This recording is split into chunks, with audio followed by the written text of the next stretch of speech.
Welcome back, baseball fans, as we continue our playthrough of this Legends in the Making, rewriting history from 1921 up to 2025 in out of the park baseball 2026. We have had some success winning the World Series in 1935. We are now ready for the first year player draft. We are in the offseason. I want to go ahead and bring your attention to one change that we have made. We shopped around a couple players, and Charlie Root, the man who gave up the supposed called shot to Babe Ruth, who has been having a good, solid few seasons outside of the one blip in 1934, but he was a huge part of our last season. But being 36, we shopped him around, and we were offered Hank Greenberg. So we jumped on that. Now, Hammer and Hank here, he is had a great 2 seasons. He has a dip here, and probably because in 1936 he hardly played. So since he's actually playing, he's probably going to struggle some. But we have him not for this next season, but because we're going to have him in his prime during World War II, we're hoping. And he will be able to take over for the great Lou Gehrig whenever Gehrig starts to fade away at 32 years old already. We're hoping he's going to have plenty. We will find a place for Hank. If we have to put him in the outfield, we will. If we have to put him at third base, we will. Catcher somewhere, we will. We will do that. That's what I think it was the Tigers did. Hank Greenberg was their first baseman when they had Rudy York behind them, and so they played him at catcher to get him in there, and he goes and sets the rookie record for RBI in a season, or in a month. I think it was like 50, 51. If you're interested in stories like that with baseball, a couple of sources that I use for the stories I like to tell here sometimes and put in are there's an old podcast from like over a decade ago called the Baseball History Podcast. That one's a great one. There is a new one where if you ever watch the Great War series or World War II series week by week, or the Korean War series week by week, the Time Ghost History people, Indy Neidell, the host there, he has a new podcast on baseball, Indy Neidell's Baseball History Time Machine. Highly recommend that. And I really like the writer Joe Posnanski. He's got several books out there with great stories about players and different things. Highly recommend that as well. And with that being said, let's jump into these seasons here with the first year player draft, and you will see 2 future Hall of Famers most likely coming into this one. At 17 years old, we got Ted Williams and Bob Feller. Feller's going to be amazing right out of there. And Joe Gordon, who's another Hall of Famer. There's some big names in this draft. Unfortunately, we just won the World Series, so we're down in 18th with our picks. I do not have draft pick trading allowed on. They didn't even do the draft at this point, but I feel like I would take advantage potentially to try to get Williams and Feller by trading away people to get the first and second pick, knowing that I'd have like a decade of dominance with those two. So we'll just see the Senators and the Phillies and go ahead and take them. The Browns moved up a little bit. So with that being said, Draft Central sortable list. There we go. Let's see our first pick. It's I don't know how it can be anything but Ted Williams or Bob Feller, but it might be Walker Cooper, who he himself had a not horrible career bouncing around between St. Louis, New York. We'll see.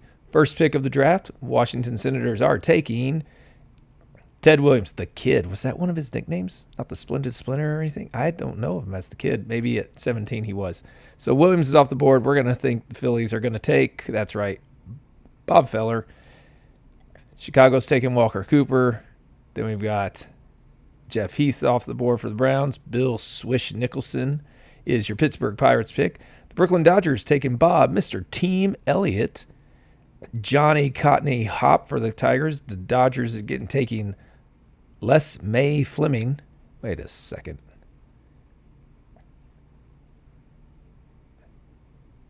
Okay, sorry. Did they have 2 picks? They did. They had a compensation pick. Man, they had a good one to do that on.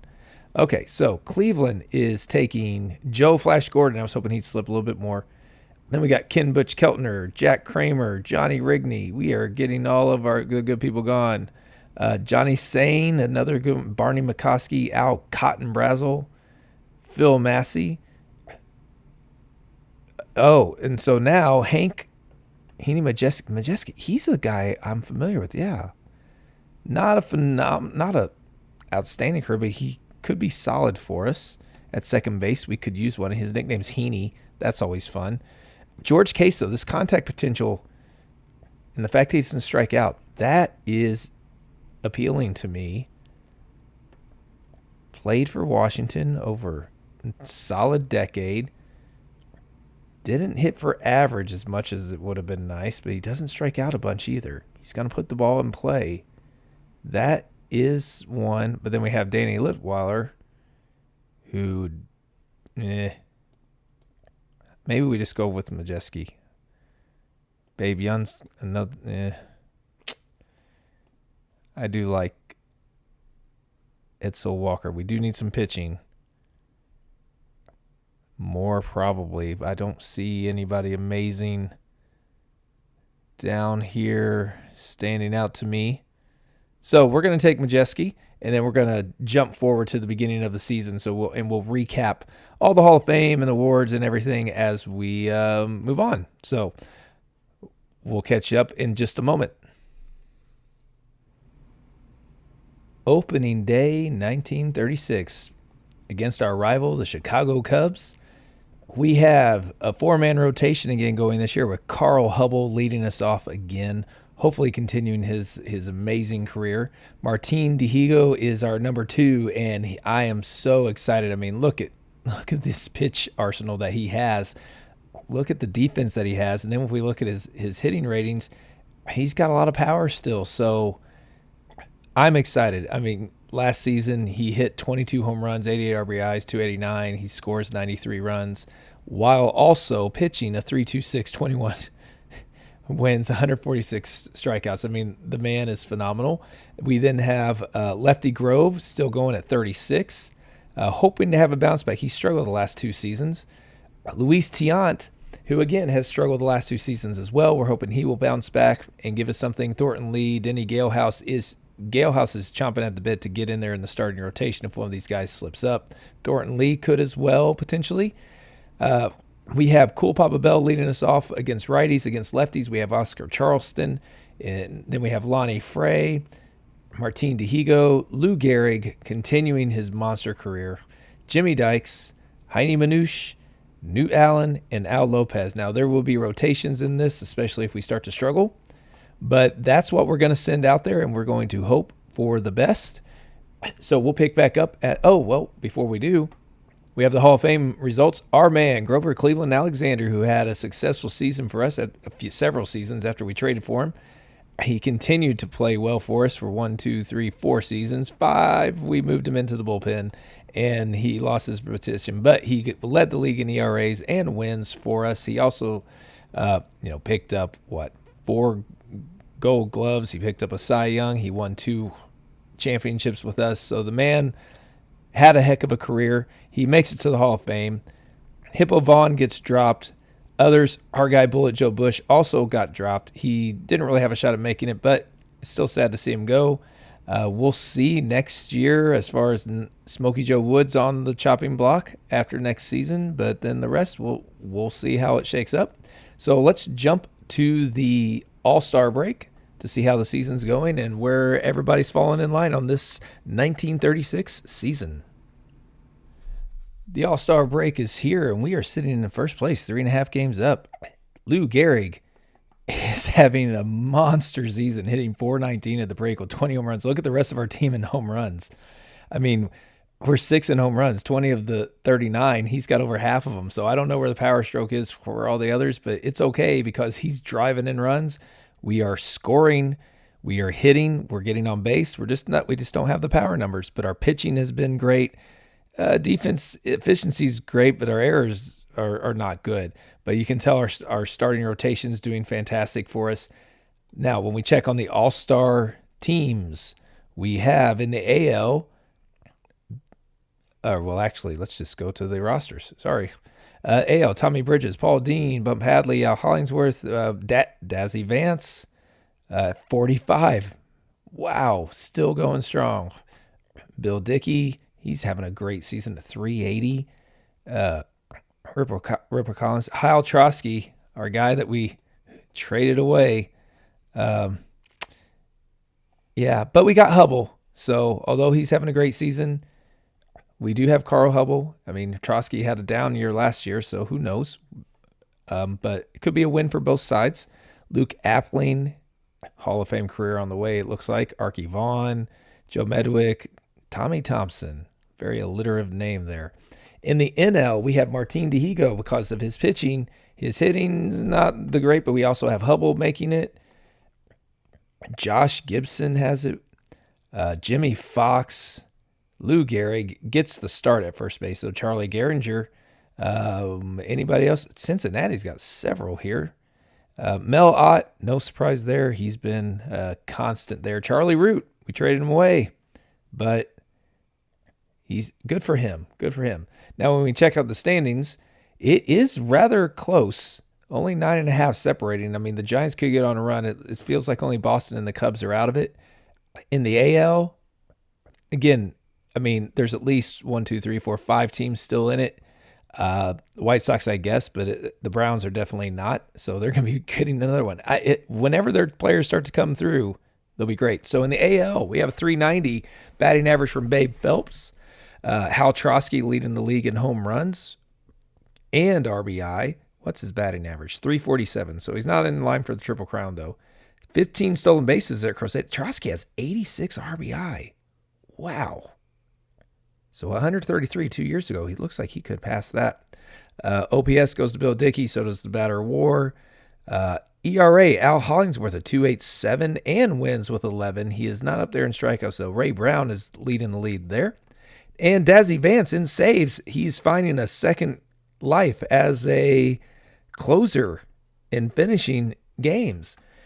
In the NL, we have Lou Gehrig leading the way with 419, as we saw. Just wow. He's tied for the home run league and RBI. So could this be his Triple Crown year? We'll see. Ben Chapman's got stolen bases with 13. Gehrig is dominating in OPS. He's dominating in batter WAR as well. JoJo Moore had a 30-game hit streak. Jake Powell has 21 currently. ERA, Hilton Smith, Carl Hubble just behind. Looks like the NL is the pitching place. Hubble is leading in wins by quite a bit because, again, we have a 4-man rotation.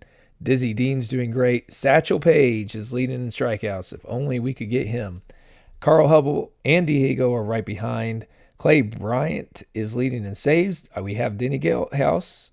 ERA is not great, but he's getting the saves. And Hubble is leading in pitcher WAR. So things are looking good. And we're going to jump ahead to see how things shake out. Can Gary keep 400? And can he take that Triple Crown that he's been so close to several times before?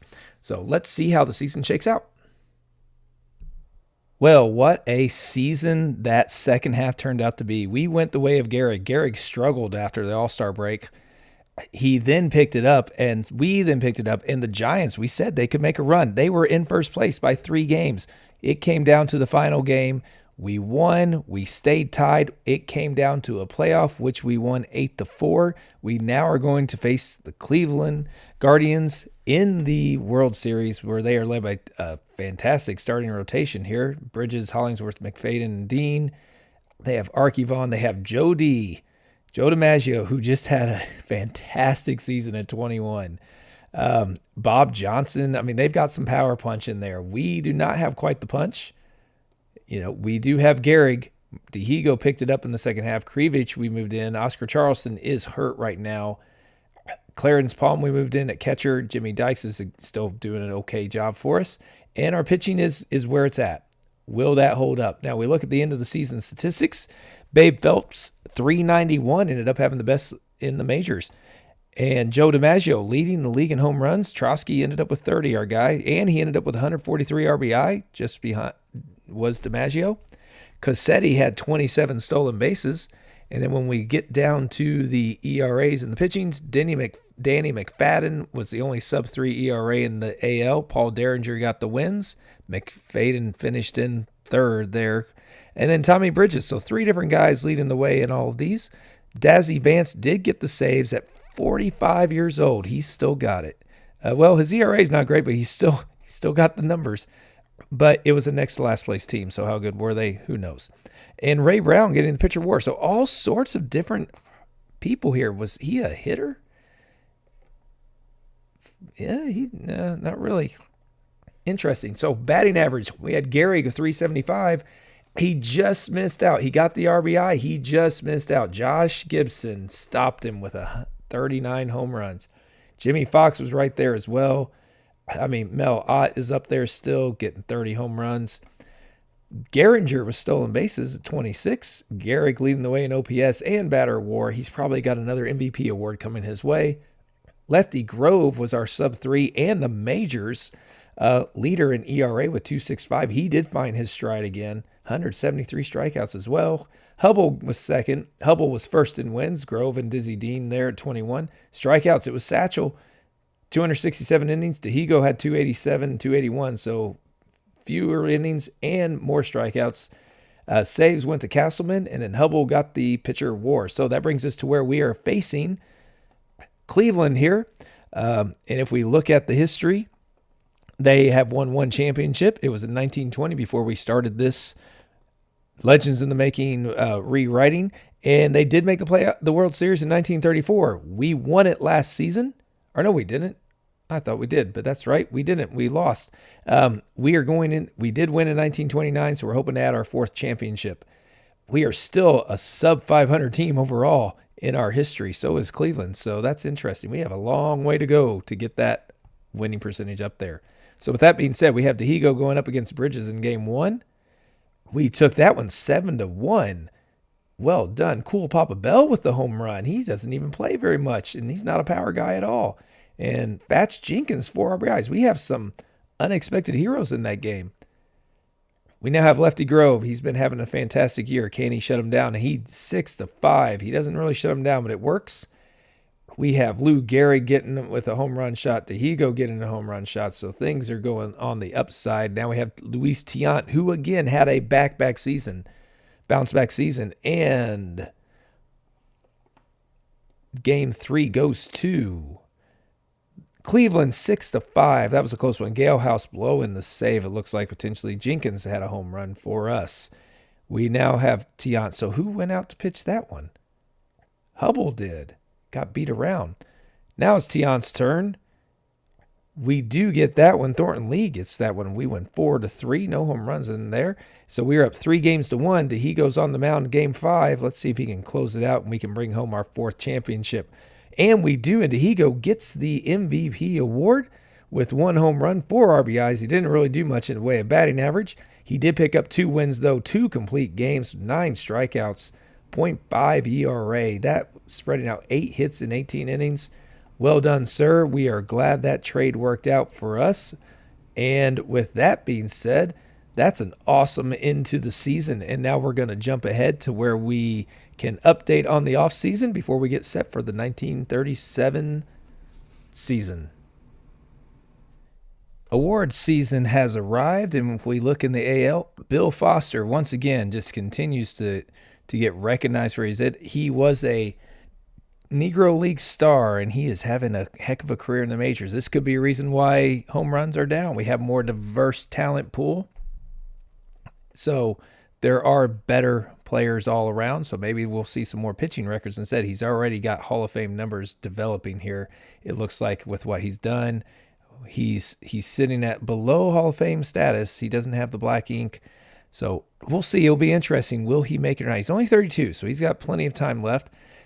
Hal Trotsky, congratulations, big man, first base. Cecil Travis, Esther, and Joe DiMaggio against first one at left field, interestingly. Tommy Thompson and Carl Reynolds. And then in the NL, Dahigo getting one. Al Lopez, our catcher, getting one. New Allen at second base. So that was all well done. Mel Ott picking up yet another. In the AL, the reliever of the year goes to Bill Hallahan. NL, Bobo Newsom. We almost pulled a trade for him. I thought about it. I didn't go through with it, but we did another trade instead. I'll show you. In the AL, our Platinum Stick Award winners, Ray Brown, Bill Dickey, Hal Trotsky, Luke Appling, Archie Vaughn, Bruce Campbell, Earl Averill, and John Stone. No, not an interesting, diverse group. In the NL, Martin Dahigo, Josh Gibson, Lou Gehrig. These are your Hall of Famers here. Charlie Gehringer, Billy Werber, that's a new name popping up at third base. Lonnie Frey, our shortstop. JoJo Moore, Ben Chapman, Mel Ott, and again, he's having a great year. What's he up to in home runs? 221. So again, we don't have the huge home run seasons, which is crazy. Garrick had 37, which is great, but if you look in the same season, 1936, he had 49. It's interesting how that's working out because the runs just aren't showing up. The power numbers aren't there. And the AL Rookie of the Year goes to Larry Rosenthal for Cleveland. And then in the NL, Buddy Lewis out of Pittsburgh. We're going to be lucky if we ever have one of those at the moment. Cy Young goes to Danny McFadden, 15 first place votes. Al Hollingsworth, his teammate, getting 1. And in the NL, Lefty Grove splitting with Carl Hubble. Wow. That is... And he gets the award. So Lefty Grove picking up what? His 1, 2, 3, 4, fifth one. And it had been 5 years since his dominance of 4 in a row. He is definitely going to be a Hall of Famer. No doubt about it. What's he sitting at? 258 wins. He's got a shot at 300. He's also going to pass the 2,000 strikeout mark this season. So it'll be interesting. Where does he reach? Carl Hubble right there with him. Then we had Dizzy Dean and Satchel Paige. AL MVP goes to Red Rolfe, who had fewer first-place votes, but squeaked by 1 point over Bill Dickey. Archie Vaughn in third. In the NL, no surprise there, Lou Gehrig, other than Carl Hubble, got 1 first-place vote. So his teammate getting 1 out of that one. So there's where we're at. Now we are ready for the draft. Before that, we do have one trade that happened. We did send Heine Manouche, Bob Griffith, Kirby Higbee, so a potential good starting pitcher down the road. Skeeter Newsom, a potential second baseman down the road. And Heine Manouche, who's been a solid outfielder for us, to the Boston Bees for Satchel Paige. We mortgaged a lot there, but we're hoping it's going to be well worth it and that he'll pitch till he's 60 is what we're hoping. So as we go to the first-year player draft, if you look at the draft pool, now that's nice that we get to draft behind these teams because they're going by record rather than where we finish. So that does move us up a little bit. If we look at who's expected to fall for us, Pat Mullen, Hank Sauer would be a good one. But again, we're low at first. Early win, if he's still there, we're going to go for him. We do not need another first baseman at the moment, not with Hammer and Hank and the Iron Horse sitting there. So if we look at who is available in this pool, let's go to our draft pool. We have Roy Campanella. He's going to be off the board well before he gets to us, but boy, would it be great if we could get him. Tommy Holmes, Kurowski, Charlie Keller, Pete Reiser, Hank Sauer again. Dom DiMaggio's making his way. He had a good, all the DiMaggios made it into the majors. Phil Rizzuto, that's a recognizable name. And then, like we already said, those are your batters. And then as far as pitchers go, Tex Houston or Ken Raffensperger. Early win is the one that I have my eye on because I know he had a heck of a career and I'd like to add him. If he slips to us, we will definitely have to take him. So with that being said, let's start this draft and see who the first picks are and who we're going to take first, and then we'll finish up the offseason. So St. Louis Browns back up there again. Who are they going to take off the board? Let's go to our all players. Is it going to be, it's Tommy Kelly Holmes. No wonder they're not taking Roy. Washington will. Yep, the Senators. Cubs are taking Whitey Kurowski. The White Sox, Tex Houston. Ken Raffensperger for the Dodgers. The Bees, Charlie King Kong Keller. Great name. Pete Reiser goes to the Reds. Mickey Vernon to the Tigers. Hank the Honker Sauer. What a name. Pittsburgh's going to take early win. Oh, he did go early in the draft than what we expected. So New York's going to end up taking Luke Easter. They get another one, Butch Winslow. And we are recommending to take George Little Walker. He is a Negro League pitcher. He had solid ERA, doesn't really pitch. Again, the stats in these are a little crazy. So Dom DiMaggio's out there. He had a solid career, and that was broken up by World War II. Ooh, George Little Walker. What's he got? Fastball, slider, curveball, change. He's a ground ball pitcher. I mean, he missed his some of his prime there. He's a 300 hitter. Doesn't have a lot of power. Who do we take on this one? We just brought in Satchel. We got Hubble. Grove's about to retire. Let's check out our minor leagues. So as far as all of our big-time players, Danny Litweiler might have something. George Case, Hank Majewski, Eddie Stanky are ready to go. We don't have any outfielders that I have big note, but we also don't have any pitchers of note. So maybe we do just go with,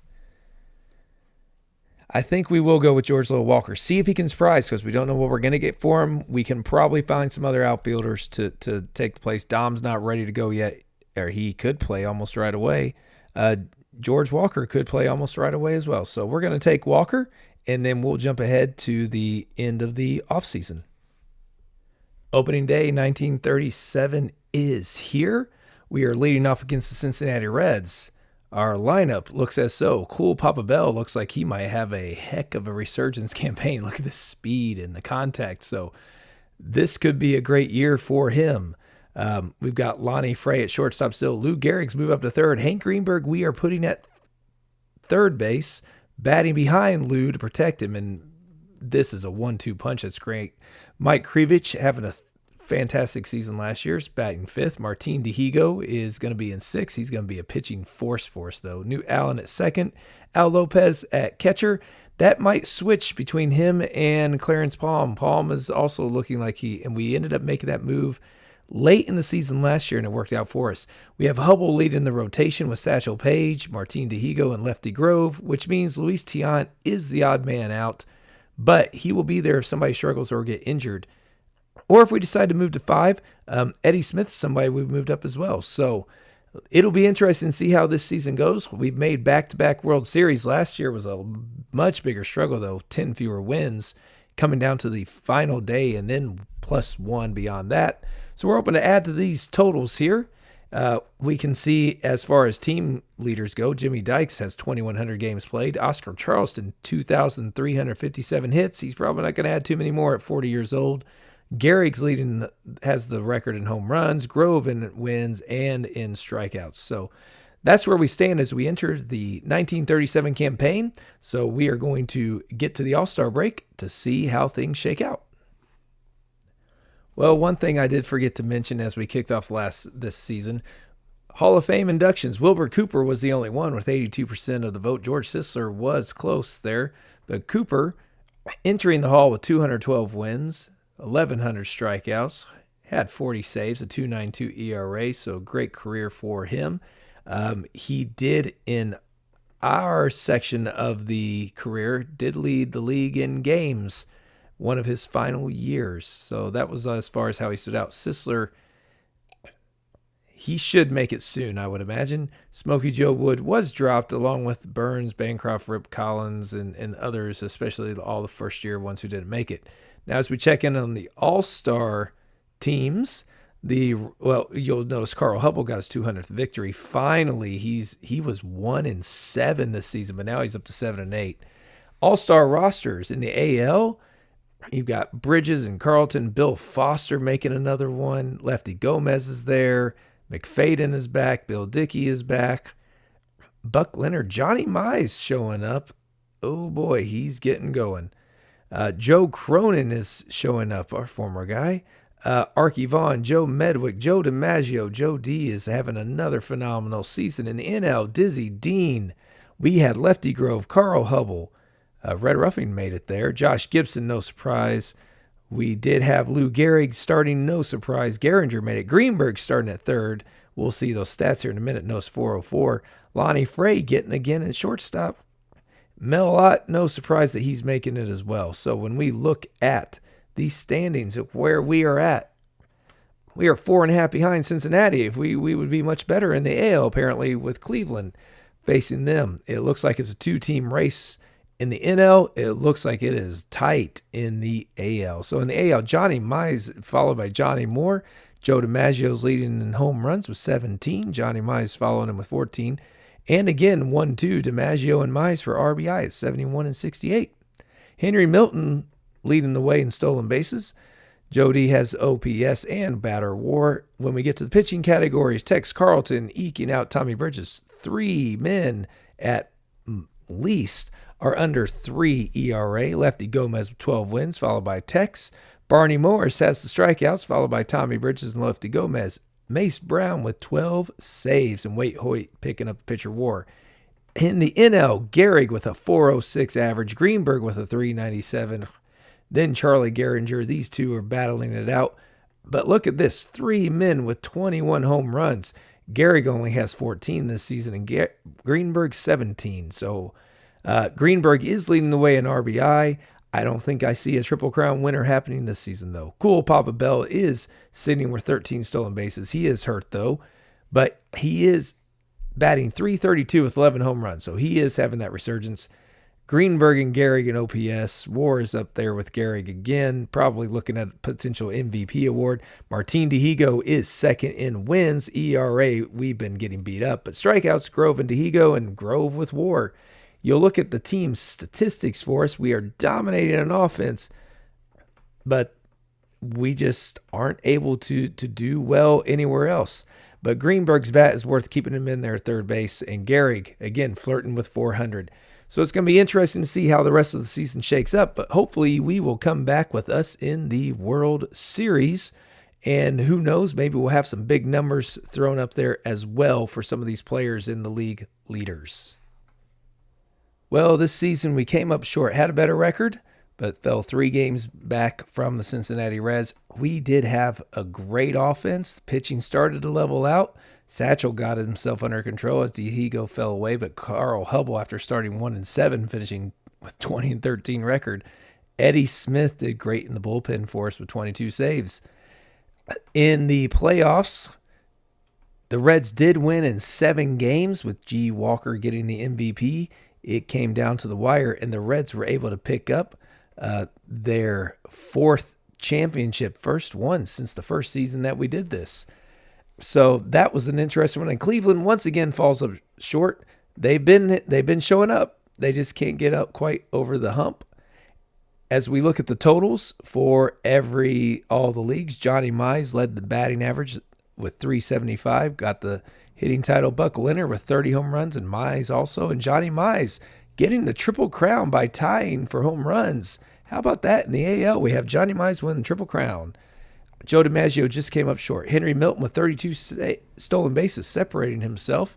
When we move to pitching categories, Cliff Melton with 2.86 ERA. Lefty Gomez getting the 22 wins. Tex finishing second in both of those. Gomez also got 180 strikeouts for the strikeout title. Mace Brown, 24 saves, and Gomez with the pitcher WAR. In the NL, Gehrig faded away as Greenberg passed him with a 380 batting average. Home runs were to be found in the NL, though, as 3 men topping 40, with George Selkirk getting 47. RBI, though, went to Greenberg. Hammer and Hank had 159. He had 31 home runs, while Gehrig had 28. So Gehrig will definitely not hit his home run total that he had in his career, but he does have over 1,600 RBI. Stolen bases, Cool Papa Bell. He did find a resurgence, hitting .319 with 18 home runs, getting 27 stolen bases as well. When we look at the pitching, Charlie Root, our old guy, he had a renaissance season this year. 2.72 ERA, taking the title. Dizzy Dean had the most wins with Dihigo in second. Strikeouts were Lefty Grove and Carl Hubble. Eddie Smith in saves. Now, one thing that is disappointing is Satchel Paige. He finally started to get it on. But 150 strikeouts. He had 30 fewer innings, being our 4th option for a while, our all season basically. But he did, like I say, level it out, get himself back up there, which is exciting for us. He's already sitting at 1,600 strikeouts and 170 wins. We know he was quite the ageless one, so he'll probably get the 300 and the 3,000. Fairly good shot at that one, it seems like. Now, to finish off this episode, we're going to look at the awards that were won this season. When we do, we find that the AL Gold Glove Award winners, Bill Foster picking up another one. Luke Appling also, Archie Vaughn also, and then a lot of variety. In the NL, Dihigo gets yet another. Look at all these awards. If he doesn't make the Hall of Fame, something is wrong. Gabby Hartnett, Lou Gehrig getting another one. New Allen another one. Mike Krivich, and let me guess, that's right, Mel Ott, but Vince DiMaggio getting in there. AL Reliever of the Year went to Herb Pinnock at 43 years old. The ageless wonders in the AL picking up these reliever awards. In the NL, it was Ivy Andrews dominating his with a 1.75 ERA. The Platinum Stick Award winners, Bucky Walters, Bill Dickey getting another one, Johnny Mize, Archie Vaughn, Joe DiMaggio. While in the NL, Martin Dihigo, no surprise there. Josh Gibson, again, no surprise. Gehrig picking up yet another. What a run he has. How many does he have? 6 MVPs, 11 Silver Sluggers. Amazing. Hank Greenberg picking up his first one at third base. First of many, I hope. Billy Rajo, Moose Solters, Wally Berger, and Wally Moses. That's a lot of Mooses, Moseses, and Wallies. Top rookie in the AL goes to Maury Arnovich. In the NL, it was Lee Grissom. Cy Young went to Cliff Melton from the A's. And in the NL, Dizzy Dean taking it. And so congratulations, Dizzy. In the AL, Joe DiMaggio getting another one unanimously. 356 average, 143 RBI, and 29 runs. In the NL, Hank Greenberg, Hammer and Hank, beating out his teammate Lou Gehrig for his first of hopefully several MVP awards as well. So hopefully you've enjoyed this episode. Remember, if you haven't already and you want to see where it goes and other experiments or something I might have popping up on the channel, please subscribe if you haven't already. It means a lot. Helps support the channel. And I hope to see you back on the next one as we continue this playthrough through the decades in rewriting baseball history and possibly the record books as well. We'll tune in next one.